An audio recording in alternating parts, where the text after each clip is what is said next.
These are the blunders from down thunder that made Australia great. A ship named the Lightning arrived in Melbourne on Christmas Day 1859. On board were a consignment of birds and animals, including 24 wild rabbits, addressed to Thomas Austin at Barwon Park near Geelong. Thomas was a sportsman and hoped to breed the rabbits so that he could enjoy shooting them. Little did he know that in just a few years, his rabbits would breed to become an unstoppable plague throughout Australia. Welcome to this episode of Blunders Down Under, laughable lessons from the past, in which we talk about dumb decisions from the past which have helped make Australia great. I'm Josh McGrath. And I'm John Gibbs, and today we're talking about Thomas Austin, the man credited with introducing rabbits to Australia. So who was Thomas Austin? Born in 1815 in Somerset, England, Thomas moved to Australia with his family in 1831 at the age of 16. In 1837, the same year the city of Melbourne was given its name and recognised as a Crown settlement, he moved to Victoria and became a squatter on a 12,000-hectare property near Geelong. The property was used for breeding sheep, but Thomas was a sportsman, so as he became more prosperous, he also indulged in training racehorses and shooting. So how did Thomas Austin become interested in rabbits? Although he enjoyed shooting native Australian animals and birds, Thomas wanted the same shooting experience he'd enjoyed in England, so he arranged to import numerous English species into Australia, including hares, blackbirds, thrushes, partridges and wild rabbits, and bred these various species on his farm. What happened when Prince Alfred visited Victoria? We did an earlier podcast on the assassination attempt on Prince Alfred when he visited Sydney. Before going to Sydney, he visited Victoria in 1857, and during his visit, he was invited to go shooting on Thomas Austin's farm. According to the reports, in 3.5 hours, over 1,000 rabbits were shot, of which the prince alone shot 416, much to his delight. Thus, it appears that Thomas's farm was already well stocked with rabbits more than 2 years before the fateful day on which he received the 24 wild rabbits, which are blamed for Australia's subsequent rabbit plagues. So how quickly did these rabbits spread? According to newspaper reports, in the 1860s, by 1865 there were enough rabbits at Austin's property for 12,608 to be killed, and in 1866 some 14,257 were shot.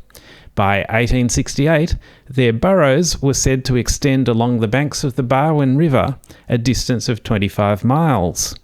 By 1869, rabbits had become a major nuisance in Colac, some 40 kilometres away, with their burrows undermining sheep grazing land.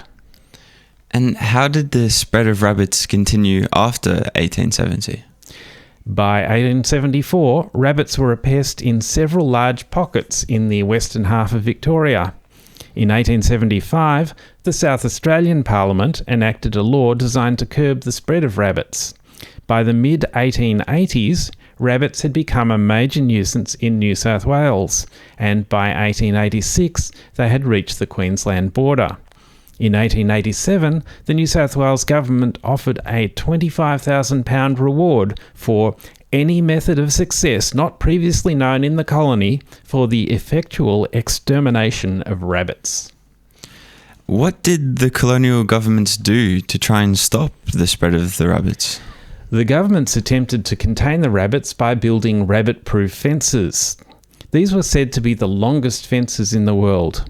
One ran for 800 kilometres, close to the border between Queensland and South Australia. Western Australia built a fence stretching 1,800 kilometres from near Esperance on the south coast to near Port Hedland on the northern coast. However, the fences were too late. The rabbits had already slipped by. Although this massive amount of rabbits would have caused problems for farmers, was there any benefits for them? During the 1890s, the colony of Victoria suffered a massive depression. Some say it was even worse than the Great Depression of the 1930s. A number of banks collapsed, people lost their life savings, and a huge proportion of people were thrown out of work, with no access to unemployment benefits.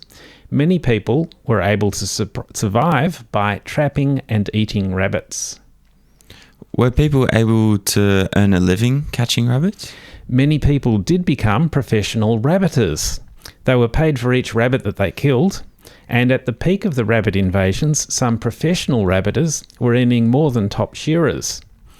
In the year 1906, Australian exporters were able to earn more by exporting rabbit meat and skins than by exporting frozen beef.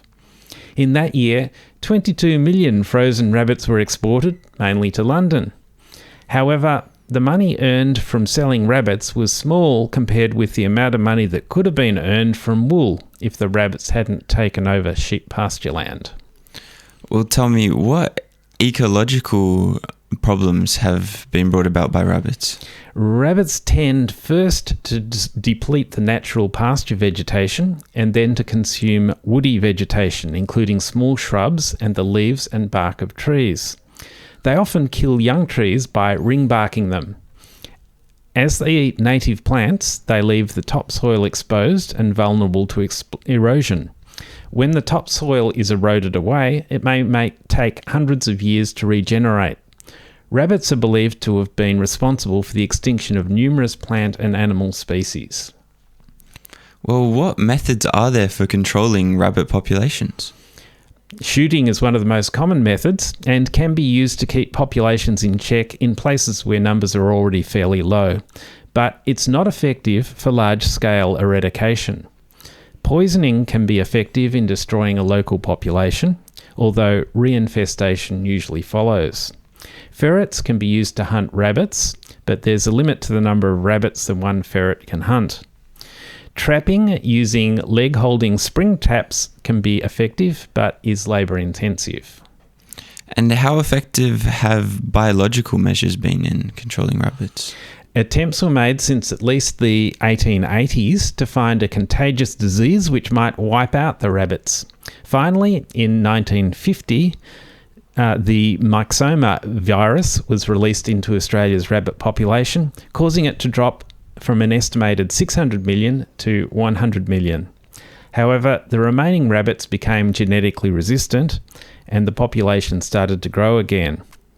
In the 1990s, CSIRO tested the potential of calicivirus, and it accidentally escaped into the wild, causing rabbit deaths around Australia by the late 1990s, except in vaccinated populations. Well, how about now? What is the current extent of the rabbit population in Australia? There are currently around 200 million wild rabbits in Australia. Are we really fair on blaming Thomas Austin for this rabbit problem we have? Thomas Austin wasn't the only person who imported rabbits into Australia. However, recent genetic testing has shown that almost all Australian rabbits share a common genetic ancestry, and the epicentre of the invasion was near Thomas's farm in Victoria. Genetic similarities between Australian rabbits and rabbits in southwest England suggest that they came from there, and that is where Thomas's rabbits were caught before being shipped to him. And what eventually happened to Thomas and his wife Elizabeth later in life? After the royal visit in 1867, Thomas felt that he should have a house suited to entertaining royalty. And between 1867 and 1871, he built a bluestone mansion with 42 rooms and a cast-iron veranda and balcony. Thomas died shortly after it was completed, but his wife Elizabeth became a philanthropist. She helped found the Austin Hospital for Incurables in 1882. It performed a very necessary function for people with illnesses, but it can't have been very encouraging to be sent to a hospital for incurables. Nowadays, the hospital is just known as the Austin Hospital.